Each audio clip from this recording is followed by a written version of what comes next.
এবার ঠাকুরনগর ঠাকুরবাড়ি উড়িয়ে দেওয়ার হুমকি দিয়ে চিঠি এলো মতুয়া মহাসংঘের নেতা তথা কেন্দ্রীয় জাহাজ প্রতিমন্ত্রী শান্তনু ঠাকুরের কাছে।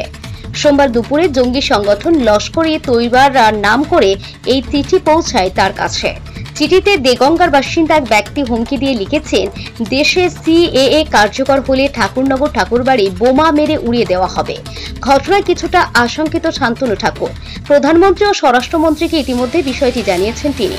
তার কাছে আসা চিঠি প্রকাশ করে শান্তনু বলেন, আমার কাছে হুমকি চিঠি এসেছে, আমি সে কথা কেন্দ্রীয় স্বরাষ্ট্রমন্ত্রী ও প্রধানমন্ত্রীকে জানিয়েছি। সংবাদ মাধ্যম দিয়ে মুখ্যমন্ত্রীকেও জানানোর চেষ্টা করছি। চিঠিতে যেটা লেখা আছে, আশা করি ভালো আছেন শান্তনু বাবু।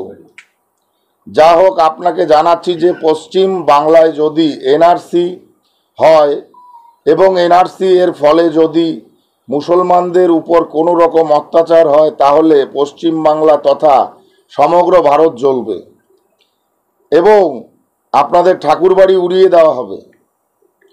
কাউকে আপনাদের ঠাকুরবাড়িকে বাঁচতে দেওয়া হবে না। লস্কর-ই-তৈবার নাম শুনেছেন তো? আমরা লস্কর-ই-তৈবার সদস্য। আপনাদের হাফিজ জাইদের নির্দেশে মতো আমরা পশ্চিমবাংলায় এনআরসি লাগু করতে দেব না। সঙ্গে সঙ্গে এনআরসি লাগু হওয়ার সঙ্গে সঙ্গে আমরা শুরু করে দেব, সেটা আপনি দেখতে পারবেন, আপনার পরিবার বুঝতে পারবেন। বিষয়টা হচ্ছে এনআরসি বাংলায় লেখা একটা চিঠি, মানে এটা কি কেউ লস্করের নাম করে পাঠাচ্ছে বলে মনে হচ্ছে? সেটা তো আপনারা জানবেন, আমি কি করে বলতে পারি? এরকম সংগঠন এই পশ্চিমবাংলায় গণতন্ত্রে গজিয়ে উঠেছে। দেগঙ্গার কোথা থেকে এসেছে? দেগঙ্গার হাদিপুর পাঠিয়েছে হচ্ছে Fazir Ali and others, PS Deganga, district 24 Pargana, pin number 743224। শুধু হাদিপুর লেখা? হাদিপুর নাম তো দিয়ে দিয়েছে ফাজির আলী। আপনি কেন্দ্রীয় মন্ত্রী, আপনাকে এরকম লস্কর-ই-তৈবার থ্রেট করছে, আপনি কি ব্যবস্থা? আমি স্বরাষ্ট্র মন্ত্রণালয় জানাবো, আমি কেস করব এটা নিয়ে, যে এই রাজ্যের পুলিশ প্রশাসনের কি অবস্থা, কি দুরবস্থা, সেটা আমি জানতে চাই এবং ডাইরেক্ট সেন্ট্রালে মাননীয় প্রধানমন্ত্রীজি, গৃহমন্ত্রীজির সঙ্গে কথা বলবো এবং আপনাদের প্রেস মাধ্যমে এই রাজ্যের মুখ্যমন্ত্রীকে অবগত করালাম যে আপনার রাজ্যে আপনি পুলিশ মন্ত্রী হওয়ার পরেও এরকম লস্কর-ই-তৈবার মাধ্যমে থ্রেট আসে একজন প্রাক্তন মন্ত্রী, একজন প্রাক্তন সাংসদের বাড়িতে। আপনি বরাবর বলে গেছেন যে সিএ হচ্ছে, এনআরসি হচ্ছে না, কিন্তু সেই এনআরসি চালু করলে আপনার ঠাকুরবাড়ি হুমকি দেওয়া হবে, এরকম মানে উড়িয়ে দেওয়া হবে, সেরকম হুমকির কথা আপনি ওখানে বলছেন। মানে এটা কি প্রেক্ষাপটে হতে পারে? কিন্তু আপনি তো বলছেন তো এনআরসি হতে পারে। যেহেতু আমি সেন্ট্রাল গভর্নমেন্টের মন্ত্রী, যেহেতু সেন্ট্রাল গভর্নমেন্ট মানে আমাদের এই সিএ করেছে, আগামী দিনে সিটিজেনশিপ অ্যামেন্ডমেন্ট সেটা আমরা এখনও ডিক্লেয়ার করিনি, সেটা হবে কি হবে না সেটাও আমরা জানি না, কিন্তু এরকম টাইপের থ্রেটিং বিষয়গুলো রাজ্যের মুখ্যমন্ত্রী অবগত হওয়া উচিত। আমার মনে হয় রাজ্যের প্রশাসন যদি সুস্থ থাকে তাহলে এর বিরুদ্ধে অ্যাকশন নেওয়া উচিত।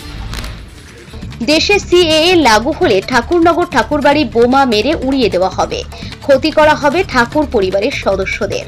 যদিও এই চিঠির ঘটনাকে কটাক্ষ করেছেন মমতা ঠাকুর, এই চিঠিকে নাটক বলে দাবি করেছেন রাজ্যসভার সাংসদ। তিনি বলেন, রবিবার রাতে বড়মার ঘরে ঢোকার জন্য শান্তনু যা করেছে সেদিন থেকে নজর ঘোরাতে এসব নাটক করছে। কেউ কোনো চিঠি দেয়নি, সব বানানো। দেখো, কালকে এই ঘটনা ঘটেছে ঠাকুরবাড়িতে,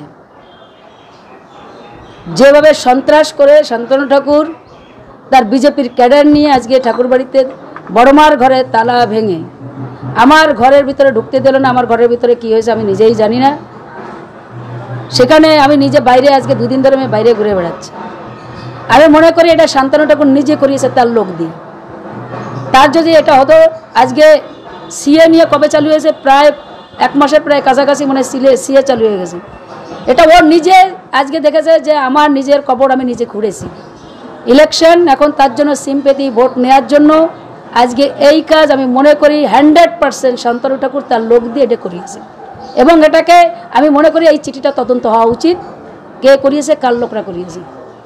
এটা যদি সঠিক হয় কি বলবো? সঠিক যদি হয় সেটা পরে তদন্ত হবে, তদন্ত হওয়ার পরে আগে সঠিক হোক তারপর। তার কারণ হচ্ছে এই ধরনের হুমকি আজ পর্যন্ত ঠাকুরবাড়িতে কোনো দিন আসেনি, এবং সিএ চালু হয়েছে পরিকল্পনা করে শান্তনু ঠাকুর এটা নিজেই করিয়েছে। আমি মনে করি যে এটা তার লোক, দেগঙ্গা থেকে যদি কেউ এটা করে থাকে আগে তাকে খুঁজে বের করে, নাম দিয়েছে তাকে চিঠিতে, তাহলে এটা যদি করে থাকে আমি মনে করি যে শান্তনু ঠাকুরের সঙ্গে কাজ যোগ সাজে। তার কারণ হচ্ছে গতকালকে এটা হয়েছে, সারা পৃথিবীর লোক দেখছে যে নোংরামিও কালকে করেছে। সামনে ইলেকশন, এর আগেও এরকম মিথ্যে প্রচুর করেছে, আমার নামে বলেছে আমি ওকে জেল খাটিয়েছি, আমি ওকে মানে যেদিনকে ইলেকশন ঠিক নমিনেশন 2019-এ সিম্প্যাথি ভোট নেওয়ার জন্য একটা অ্যাক্সিডেন্ট নিজে ঘটিয়ে গামছা নিচ্ছে, এখান থেকে রক্ত নাই, কিছু নাই, ব্লাড নাই, অ্যাক্সিডেন্ট হলো, এখানে দরজা খুলছে গামছা ব্লাড। আমি এখানে অ্যাক্সিডেন্ট হলে সেখানে তার ক্ষমতা থাকে নাকি যে তার নিজে গামছা দিয়ে চাপিয়ে রাখবে? এই যে সিম্প্যাথি ভোট নেওয়ার জন্য নাটক একের পর এক, নাটক একের পর এক, আমি মনে করছি এটা নাটক, এবং এটা সিম্প্যাথি ভোট নেওয়ার জন্য শান্তনু ঠাকুর নিজে করিয়েছেন।